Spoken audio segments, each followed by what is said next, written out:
During that time when you were self-harming, what were you doing? Mostly cutting, but also scratching, overdoses, anything I could do, really. Why were you doing it? Well, I mean, I started when I was 14, and it kind of started by accident, and what I found was the first time I did it, I got a release from it, and it very quickly became a very negative coping mechanism for me. Did you felt better after? That's what you mean by Yeah, release it's very mechanism? counterintuitive, isn't it? Well, I imagine it's painful. Yeah. But afterwards you feel better. And also you get a certain adrenaline release when you self-harm, so I think a lot of people get quite addicted to that sensation as well. Did you want people to know you were self-harming? No. I hid it for the first 5 years, which is no mean feat, and you know, it took me 5 years to kind of come out of the closet about mental health problems. So it was a really big deal to kind of tell people for the first time. You were cutting on your arm, were you? Yeah. What, so you wore long sleeves? Yeah, for about 6 or 7 years. What did you think you were doing? The first time, I'd never ever heard of anyone self-harming, so it wasn't one of those things where I'd been on the internet or seen someone else doing it. It was an accident, and then I found out actually by going online that other people were doing it as well, and actually I wasn't alone. Were you doing it because there was a particular trigger, you were unhappy at a particular moment, or was it a generalised thing? I mean, I started getting depressed when I was about 13, but I've always been very, very anxious and had obsessive-compulsive disorder. So I think for me, I was actually in a really low place, and it just seemed to click and help for some reason. How did it help?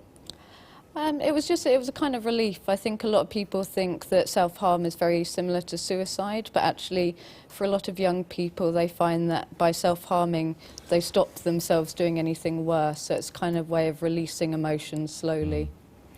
Now, Tanya Byron, you see a lot of cases like this, and you deal with the families of people who self-harm. Can you generalise about which social class it's most common in, or which gender it's most common among girls, I believe, isn't it?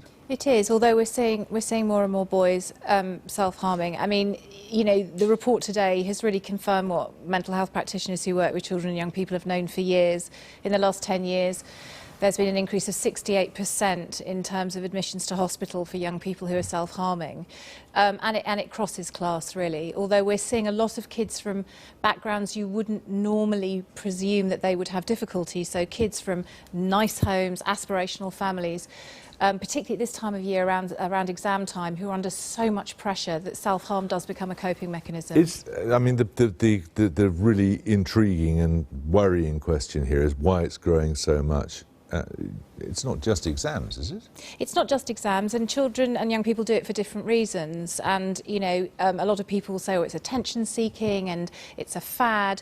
And there are some young people who flirt with these kinds of behaviours and then will stop. But there are young people like Kat who have significant issues that self-harm really is a coping mechanism. So you see the self-harm, but you need to try and understand what's triggering it. What is that young person anxious about? Where is the depression? What else is going on in their life? And that's, in a sense, it's more of a manifestation of other problems. Are there more sources of anxiety and depression now than there were then? Well, we're certainly seeing increasing numbers of children being diagnosed with anxiety and depression, and certainly in clinical services we are overwhelmed by young people who are presenting with these issues. We're also diagnosing more, and that's not necessarily a good thing, but given the fact that 6% of the mental health budget is spent on children and young people's services, we're seeing services being cut across the country. Waiting lists are so long that kids are usually quite chronic by the time they can be seen. We've got a real crisis on our hands. We just don't have the provision for these young people, so they either end up in A&E or we don't know they're doing it because they do it secretly until it becomes a real chronic problem. I don't want to sound too cynical, but they grow out of it, don't they? Some young people do grow out of it, like they grow out of other kinds of adolescent behaviours that come along with the pressures of the transition into and through adolescence.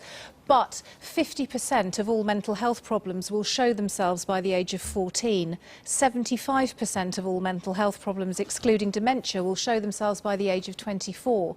So here we have a time in life that we know neurobiologically we will see mental health problems. We're not investing in that. We're not spending the money that we need to provide the services to people like Kat who really do need the support. When you go into schools to talk about this, what sort of response do you get? What are you saying to them apart from anything else?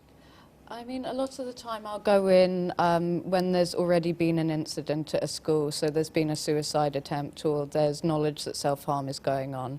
And a lot of the time the kids, they're quite shocked that someone's coming in and talking to them so openly about their own experience, but they're quite relieved, and you get a lot of young people come up to you after the class and confide in you, and some of them are telling me, you know, things that they've never ever told anyone. Do they feel that they're getting the support they need at school? No. I mean, we at Young Minds have been campaigning to get mental health on the curriculum. I've certainly been campaigning on that for about 5 years, and we've seen no change at all. And it seems like we're missing a real trick with PSHE lessons. If we could do mental health lessons in the way that we do sex and relationship education, we would actually target a huge amount of young people. You'd support that view? Completely support that view. I mean, absolutely, we are not helping children learn to grow in their emotional resilience, and children really do struggle with anxiety. There's a lot of pressure on kids, a lot of targets, a lot of testing, a risk-averse society. Kids are raised in captivity. I could go on and on, but this has to be a wake-up call. We've got an election next year. Where is the investment in child and adolescent mental health services? Where is the investment in the most vulnerable of our generation?